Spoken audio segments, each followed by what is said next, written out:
इस समारोह में उपस्थित मध्य प्रदेश के राज्यपाल श्री मंगूभाई पटेल जी, मुख्यमंत्री डॉक्टर मोहन यादव जी, यहाँ के सांसद श्री बी.डी. शर्मा जी, बागेश्वर धाम के पीठाधीश्वर श्री धीरेन्द्र कृष्ण शास्त्री जी, पूज्य ज्ञानानंद महाराज जी, आचार्य बालकृष्ण जी, उपस्थित संत समाज, श्री बागेश्वर धाम जन सेवा समिति के सभी पदाधिकारीगण, स्वयंसेवकगण, गणमान्य अतिथियों, वर वधुगण, देवियों और स्वजनों, सभी को नमस्कार। आज महाशिवरात्रि के पावन अवसर पर आयोजित इस सामूहिक विवाह समारोह में शामिल होकर मुझे अत्यंत प्रसन्नता हो रही है। हम सबके ऊपर देवादिदेव महादेव की कृपा बनी रहे तथा हमारे देश और समाज प्रगति के पथ पर आगे बढ़े, यही मेरा प्रार्थना है। यहाँ उपस्थित सभी नवविवाहित दंपति को मैं अपना आशीर्वाद देती हूँ और उनके सुखमय वैवाहिक जीवन का कामना करती हूँ। आपको विवाह सूत्र में बांधने और आपके जीवन में खुशी का ये अवसर उत्पन्न करने वाले मैं श्री धर्मेंद्र कृष्ण शास्त्री जी और श्री बागेश्वर धाम जन सेवा समिति की सभी मेंबर्स को बहुत बहुत धन्यवाद देती हूँ। ये बहुत ही प्रसन्नता की विषय है कि ये विवाह समारोह जन सहयोग से संपन्न हो रही है और विवाहित जोड़ों को गृहस्थी के जरूरी सामान के साथ साथ उन्हें स्वावलंबी बनाने के उद्देश्य से सिलाई मशीन और आटा चक्की जैसे जीवन उपयोगी वस्तुएं भी भेंट की रूप में दी जा रही है। जन सहयोग द्वारा जन कल्याण का ये बहुत ही अच्छा उदाहरण है। मुझे विश्वास है कि आज विवाह बंधन में बंधे दंपति इस दिवस की स्मृति को संजो कर रखेंगे और अपनी गृहस्थी को सफलतापूर्वक आगे बढ़ाएंगे। देवियों और स्वजनों, भारतीय परंपरा में संतों ने सदियों से अपने कर्म और वाणी से जनमानस को राह दिखाई है।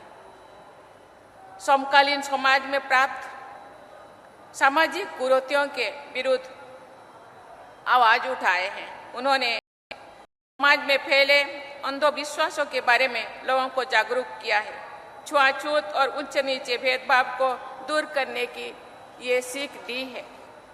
संतों ने महिलाओं को समाज में उचित सम्मान दिलाने के लिए प्रयास किए हैं। चाहे गुरु नानक हो, संत रविदास हो, संत कबीरदास हो, मीराबाई हो या संत तुकाराम हो, सबने अपने उपदेशों से लोगों की सही मार्ग को दिखाई है और उनको आगे बढ़ने के लिए प्रेरित किए हैं। भारतीय समाज में अनेक योगदान ने ही उन्हें पूजनीय स्थान दिलाए हैं।